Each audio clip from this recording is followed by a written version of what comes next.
Un leone di vetro per premiare e valorizzare la cinematografia veneta o attinente al nostro territorio. Il riconoscimento è arrivato alla sua sesta edizione, che ha vissuto il suo momento culminante in un contesto glamour a Marghera con la consegna di 8 leoni e di 2 leoncini di vetro.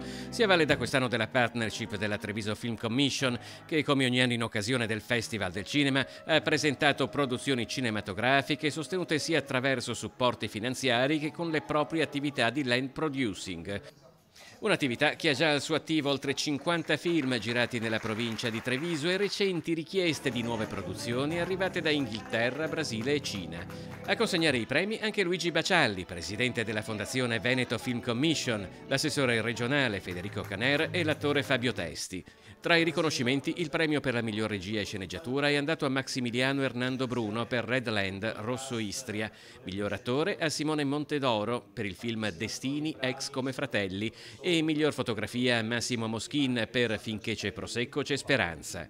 Premi speciali ad Andrea Prandstraller e Nicola Pittarello per 2 opere sul dramma del Vaillant e anche un leoncino di vetro al video promo utilizzato per la candidatura alle Olimpiadi invernali Cortina Milano 2026.